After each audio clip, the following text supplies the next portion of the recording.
Hi friends, Prabhas గారు నటిస్తున్న రాజా shop trailer అయితే ఎట్టకేలకి ఈరోజు రిలీజ్ అయింది. ఈ మూవీ వచ్చి జనవరి 9వ తారీఖున సంక్రాంతికి పాన్ ఇండియా వైజ్గా రిలీజ్ అవ్వబోతుంది. మామూలుగా అయితే డిసెంబర్ అన్నారు, మళ్ళీ జనవరికి పోస్ట్పోన్ చేశారు. జనవరిలో చాలా మూవీస్ ఉన్నాయి, చూడాలా ఈ మూవీ ఎలా ఉంటుందో. ఇది హర్రర్ కామెడీ కాన్సెప్ట్తో వస్తుంది. దీని డైరెక్టర్ మారుతి అన్నమాట. ఈ సినిమా షూటింగ్ స్టార్ట్ అయ్యి 5 ఏళ్ళు అయింది. చిన్న సినిమా అని చెప్పి ఇప్పుడు పాన్ ఇండియా వైజ్ మళ్ళీ 2 పార్ట్లు అని చెప్పారు. ఈ సినిమాలో ప్రభాస్ గారు డబల్ యాక్షన్ చేస్తున్నట్టయితే మనం ట్రైలర్లో చూసి అదే ఒక ఓల్డ్ గెటప్ చూసి మనం అనుకుంటున్నాం, కానీ సినిమాలో ఎలా ఉంటుందో తెలియదు. ఎందుకంటే ట్రైలర్లో వచ్చేసి సంజయ్ దత్ దెయ్యంగా చూపిస్తున్నారు. క్లైమాక్స్లో ప్రభాస్ ఓల్డ్ ప్రభాస్ ఉంటాడు కదా, ఆ ప్రభాస్ వచ్చి ఏందిరా మీ బాధ, పుట్టలో చేయి పెడితే చీమలు కుట్టవా, నా పుట్టలో చేయి పెడితే నేను రాక్షసుణ్ణి అని చెప్పి డైలాగులు ఉంటాయి.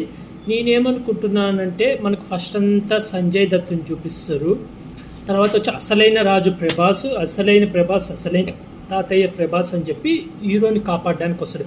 ఎందుకంటే ఒక సైంటిస్ట్ చెప్తాడు, అతను ఒక సైకాటిస్టు, అతనికి మంత్రాలు వచ్చు అని చెప్పి అందులో సంజయ్ దత్ ఒకళ్ళని తలకాయ నరికే సీన్ కూడా చూపించారన్నమాట. చెప్తూ నాకు తెలిసి సంజయ్ దత్తుకి చాలా మంత్రాలు వచ్చు, అవన్నీ వచ్చు.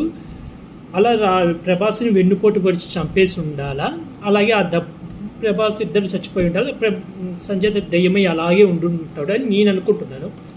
స్టార్టింగ్ వచ్చి మనకి ఇది ప్రభాస్ని కళ్ళల్లో అదే డ్రీమ్స్లోకి పంపిస్తూ హిప్నోటైజన్ చేస్తూ ఏదో చేస్తాడు. అక్కడ ఓ బావిలో నుంచి ఒక దెయ్యంలా రక్తం చుక్కపడగానే ఇలా నాకేసరికి ప్రభాస్ తీసి అమ్మ బాబోయ్ చంపేశారు అని చెప్పి ఇంకా అక్కడంతా కొంచెం రొమాన్స్ చూపించాడు హీరోయిన్లతో. అలాగే ప్రభాస్ వాళ్ళ అమ్మమ్మని చూపించి వాళ్ళ అమ్మమ్మ దేవుణ్ణి మొక్కుతుంది, నా మనోడికి ఎటువంటి ప్రమాదం రాకుండా చూడమని. అలాగే ప్రభాస్ అంటాడు, మిగతా కమెడియన్స్ ఉంటారు కదా, వాళ్ళు బయట ఏంది బ్రో సడన్గా వెదర్ చేంజ్ అంటే తాత ఏదనుకుంటే అది మనం పాటించాలని. అంటే నాకు తెలిసి ఫస్ట్ అంతా దెయ్యం ఏం చంపదేమో, అంటే వీళ్ళని భయపీయడానికి ట్రై చేస్తూ ఉండుంటుంది, వీళ్ళు ఆ ఇంట్లోనే ఉండుంటుంది. ఎందుకంటే ప్రభాస్ స్టార్టింగ్లో ఇలా డబ్బు పట్టుకోగానే అద్దాలు, ఫోటోలకున్న అద్దాలన్నీ పగిలి దెయ్యం వస్తుంటుంది అన్నమాట. అంటే అక్కడున్న డబ్బు కానీ నగలు కానీ ఎవరు ముట్టుకుంటే అప్పుడు దెయ్యం బయటకు వచ్చి వాళ్ళని చంపేయడమో లేదా భయపేయడమో ఏదో చేస్తుండొచ్చు. వీళ్ళు అక్కడ డబ్బు ఉందని చెప్పి ప్రభాస్ మనోడై ఉంటాడు, అక్కడికి వెళ్ళి ఆ డబ్బు కోసం వెళ్ళి ఉంటాడు. అలాగే మనకు ముసలితో ఫైట్ కూడా చూపించాడు ప్రభాస్ది. విజువల్స్ అయితే సూపర్ ఉన్నాయి అబ్బా. ఉడుమ్ చూపించాడు, అది ఉడుమే అనుకుంటాను. ఉడుమ్ చూపించాడు, ఫ్రైడే చూపించాడు, మళ్ళీ పెళ్ళి చూపించాడు, ముసలి చూపించాడు. ముసలితో అయితే నీళ్ళలో మనకు ఫస్ట్ హీరోయిన్ మీద పడుతున్నట్టు, హీరోయిన్ బావి లాంటి ఉంటుంది కదా, అక్కడ హీరోయిన్ని కాపాడడానికి వచ్చి ఉంటాడు, ఇలా ఎగురుతాడు. అదైతే చాలా బాగుంది, నాకైతే విజువల్స్ బాగున్నాయి. మళ్ళీ ఇసుక వస్తుంది, ఇసుక మొత్తం వచ్చి ప్రభాస్ కళ్ళు మళ్ళీ ఎడారిలో ఉన్నట్టు చూపించడం, అవన్నీ బాగున్నాయి. విజువల్స్, గ్రాఫిక్, బ్యాక్గ్రౌండ్ మ్యూజిక్ అంతా బాగుంది. కాకపోతే స్టోరీ అనేది అర్థం కావట్లేదు. అంటే ప్రభాస్ ఏంది రియల్ ప్రభాస్ తాతేనా అని. ప్రభాస్ ఇలా పక్కన కమెడీస్తో ఏంది పోయి ఇలా నిచ్చినట్టు, అది కూడా మా తాతని పరిచయం చేద్దామంటే ఏంది అయితే ఏంది రా చూస్తారు పారిపోకుండా అని అంటాడు. అంటే అక్కడ దెయ్యం వచ్చినప్పుడు వీళ్ళు అలాగే షాక్ అయ్యి నించుంటారు కదా. అది మనకు సంజయ్ దత్తుని సపరేట్గా చూపిస్తుంది, ఈ దెయ్యం వేరేది వచ్చేది సపరేట్గా చూపిస్తుంది. నేను అనుకున్న ప్రకారం అయితే ప్రభాస్ ఒరిజినల్ దెయ్యం, ఇది సంజయ్ దత్తు విలన్. ఇది ప్రభాస్ని చంపి తను కూడా దెయ్యం లాగా ఉంటారు అని అనుకుంటారు. మనకి ఈ సినిమా ఉంది చూడు, మంచు విష్ణున మనోజ్ బాలకృష్ణ గారు నటించాడు. కొడతావా మామ ఉలిక్కి పడతా, కొడతారా ఉలిక్కి పడతారా అని సినిమా ఉంది. అందులో బాలకృష్ణ దెయ్యము, సోనో సూటో కూడా దెయ్యము. ఫస్ట్ అంతా సోనో సూటో ఉంటాడు, కానీ ఫస్ట్ అంతా మనోజ్ మొత్తం యాక్టింగ్ చేసి దెయ్యం భయపిస్తుంది, అలా ఇలా చేస్తే లాస్ట్లో రియల్గా సోనో సూటో వస్తాడు. ఆ తర్వాత బాలకృష్ణ కూడా వచ్చి ఇద్దరు ఫైట్ చేసుకుంటారు చూడు, ఆత్మలు. ఆ కాన్సెప్ట్ ఏమైనా పెడతారేమో అని నేను అనుకుంటున్నాను, ఎందుకంటే ఇంచుమించు నాకు అలాగే అనిపిస్తుంది కాన్సెప్ట్ అయితే. అంటే కొడతారో ఉలికి పడతాలో కూడా అంతే, సోనో సూటో చచ్చిపోతాడు, బాలకృష్ణ ఇద్దరు చచ్చిపోయి ఇద్దరు దెయ్యాలయ్యి అదే ఇంట్లో ఉంటారు. వాళ్ళ కోరిక ఏంటి, ఆ ఇంట్లో పెళ్లి జరగకూడదు, బాలకృష్ణ పెళ్లి జరగాలని. ఇక్కడ సోనో సూటో ఆ ఇంట్లో పెళ్లి జరగాలని, పెళ్లి జరిగితే తన పెళ్ళే జరగాలని సోనో సూటో. బాలకృష్ణ అయింది నీ పెళ్ళి నేను జరగనియని ఇంట్లో అని, వాళ్ళిద్దరు ఆత్మలు అయి ఉంటారు. చివరిలో పెళ్ళి చేసుకోవడానికి వచ్చారు, అప్పుడు సోనో సూటో ఆత్మసో, ఆ తర్వాత బాలకృష్ణ ఆత్మ మనోజ్ ఒంట్లోకి వచ్చి ఇద్దరు ఫైట్ చేస్తారు. నేనేమనుకుంటున్నా అంటే సేమ్ కాన్సెప్ట్ ఇంచుమించు ఇలాగే ఉంటుంది. రాజా షాప్లో కూడా దెయ్యం ఉంటుంది, మెయిన్ విలన్ దెయ్యం, అటు హీరో దెయ్యము. వాళ్ళ మనవడికి ఎప్పుడైతే ప్రమాదం వస్తుందో, వాళ్ళ మనవడి ఆత్మను ఏం చేయలేకపోతున్నాడో అప్పుడు ప్రభాస్ వచ్చి తన మనవడిని కాపాడడం కానీ అదంతా చేస్తాడని నేను అనుకుంటున్నాను.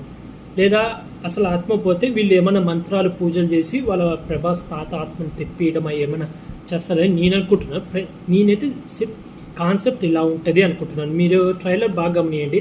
డబ్బు పట్టుకోగానే దెయ్యం వస్తుంది. క్లైమాక్స్లో ప్రభాస్ ఓల్డ్ గెటప్ ఉంటుంది. అంటే వాళ్ళందరూ ప్రభాస్ని చంపడానికి వచ్చినప్పుడు కాపాడడానికి ఒంట్లోకి ఎక్కి వాళ్ళందరినీ చితకబారి చంపేయడం కానీ ఏదో చేస్తుంటాడు. అలాగే హీరోయిన్లు కూడా 3 హీరోయిన్లు వచ్చారు. కమెడియన్స్ మిగతా వాళ్ళు కూడా వచ్చారు. కమెడియన్స్ లుక్స్ అయితే చాలా బాగున్నాయి. సత్య మెయిన్ అసలు గుర్తుపట్టలేకపోయింది. నల్లగా ఉండే అంత గుర్తే పట్టలేకపోయింది. సత్య లుక్ చాలా బాగుంది. నేనైతే ఇలా ఉంటుంది రాజాసాబ్ కాన్సెప్ట్ అని నేను అనుకుంటున్నాను. మళ్ళీ ఇంకో సెకండ్ ట్రైలర్ వస్తుంది. ఇది జనవరి 9న రిలీజ్ అవబోతుంది. ఇంకా చాలా టైం ఉంది, అయినా ఇప్పుడే ట్రైలర్ రిలీజ్ చేశారంటే చాలా బాగుంది. నాకైతే ఓవరాల్గా అయితే ట్రైలర్ ఓకే అనిపించింది. కానీ కాన్సెప్ట్ నేను ఏమనుకుంటున్నాను అనేది ఇందాక చెప్పాను. కొడతారా ఉలిక్కి పడతారాలో బాలకృష్ణ సోనూ సూద్ ఇద్దరు దెయ్యాలు అయి ఉంటారు కదా, అదే కాన్సెప్ట్ ఏమైనా వాడు ఉంటారా అని అయితే నేను ఎక్స్పెక్ట్ చేస్తున్నాను. మీరేమనుకుంటున్నారు? మీరేం కాన్సెప్ట్ ఉంటుంది? అలాగే ప్రభాస్ లుక్ అయితే చాలా బాగుంది. కామెడీ జోకులు అక్కడక్కడ ఓకే. నాకు తెలిసి ప్రభాస్ ఇందులో వింటేజ్ ప్రభాస్ వస్తాడు. కామెడీ మనకు ప్రభాస్ గారు డార్లింగ్ మూవీలో కామెడీ చూశాను. ఫుల్ కామెడీ చాలా బాగుంటుంది డార్లింగ్. ఆ తర్వాత మిర్చిలో లైట్గా అయితే కామెడీ అయింది. కానీ ఫస్ట్ టైం వింటేజ్ ప్రభాస్ గారిని అని చెప్పి కామెడీ ట్రై చేస్తున్నారు. మధ్యలో ఫైట్లు కూడా ఉన్నాయి. నేను ప్రభాస్ నాకు తెలిసి జాబు ఏమీ చేయకుండా ఉంటుంటాడని నేను అనుకుంటున్నాను. ఇందులో ప్రభాస్ ఏం చేస్తున్నాడని మనకి ఎక్కడ రివీల్ చేయలేదు. చూడాలి ఎలా ఉంటుందో. ఓవరాల్గా అయితే నాకైతే నచ్చింది. ట్రైలర్ పర్లేదు అనిపించింది.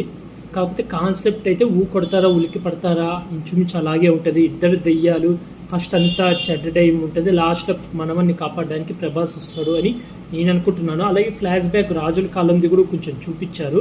నాకు తెలిసి రాజుల కాలంది కూడా చూపిస్తారేమో అని, అంటే వాళ్ళ తాత ఉండే కాలం పాతకాలంది కూడా కొంచెం చూపించారు. అంటే కొంచెం స్టోరీ. అలాగే ట్రైన్ మీద ఎవరినో కొట్టడం కానీ, ఆ ట్రైన్ మళ్ళీ గుర్రం ఎగి ట్రైన్ నెమ్మడి పడ్డం కానీ ఇలాంటి సీన్లు కూడా చూపించారు. ఓవరాల్గా అయితే ట్రైలర్ అయితే నాకైతే పర్లేదు అనిపించింది. పర్లేదు బాగుంది. కానీ అర్రర్ అనేది అంతగా అనిపించలేదు. భయం మనకు అన్నీ ఎక్కువ అర్రర్ సీన్లు చూసి ఏమో కానీ అంతగా భయం అయితే అనిపించలేదు. చూడాలి. ఇప్పుడు ట్రైలర్లో ఒకలాగుంటుంది, సినిమాలో ఒకలాగుంటుంది. ఒక చోట సడన్గా దెయ్యం ఇలా వస్తుంది మొహము. చూడాలి. ఓవరాల్గా అయితే ఓకే. నాకు ట్రైలర్ అయితే పర్లేదు అనిపించింది. అలాగే రాజాసాబ్ ట్రైలర్ మీకు ఎలా అనిపించింది అనేది కూడా కామెంట్ చేసి చెప్పండి ఫ్రెండ్స్. అలాగే మూవీ ఎలా ఉంటుంది అని అనుకుంటున్నారో కూడా కామెంట్ చేయండి. ఇప్పుడు నేను ఒక మూవీ స్టోరీ థియరీ అయితే చెప్పాను, అది మీకు నచ్చిందా లేదా కూడా కామెంట్ చేసి చెప్పండి ఫ్రెండ్స్. అలాగే ఇలాంటి మూవీ రివ్యూస్ కానీ వెబ్ సిరీస్ రివ్యూస్ కానీ కావాలనుకుంటే నా యూట్యూబ్ ఛానల్ సబ్స్క్రైబ్ చేసుకోండి friends. Like, share, comment, subscribe friends. Bye.